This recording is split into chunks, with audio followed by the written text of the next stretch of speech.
Hello, my name is Sarah Mascardo, and I will be going over what went on during our 3SB orientation. This video should be 3 minutes. I will do my best. Let's jump right into it. So first we talked about what tasks do student teachers struggle in. Oftentimes they have trouble with their organization, their time management, and communication. These are all things that we need to really keep in mind during the program.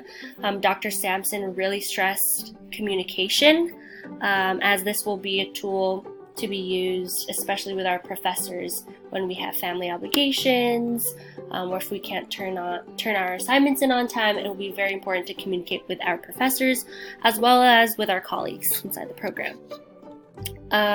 Moving right on. After that, we talked about the growth mindset. We watched a really cool video, like a TED Talk from Carol Dweck, and how the growth mindset is basically where people believe that their abilities can be developed through dedication and hard work, creating a love of learning, resilience, determination, all these things being essential to accomplishment. I will skip down over to slide number 19.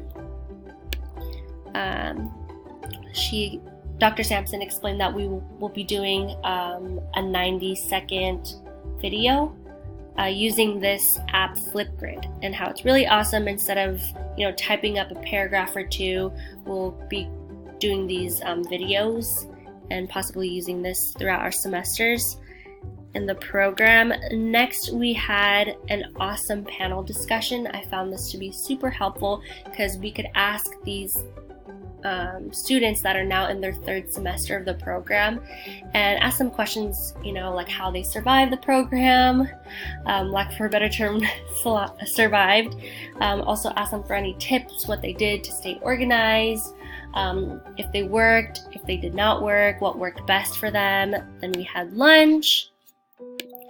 And then for our afternoon session, I'm going to skip over to slide number 27.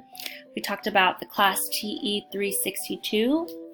Dr. Sampson will be, of course, teaching this class. We'll be doing, on top of this class, 5 hours a week for 12 weeks in a Title I school, and also recording 2 video lessons. Then we talked about the EdTPA and how this will be, here we go, let me just fix this really quick. We talked about the EdTPA and how it's super duper important in earning our credential to pass this. It is 4 tasks and it is nationally scored. And then we talked about, or she told us to download SIDME. It is $80, but it'll cover us for the 3 semesters, and we'll be using this, another app along with Flipgrid, in our semesters throughout the program. And that is pretty much it. Thank you for listening.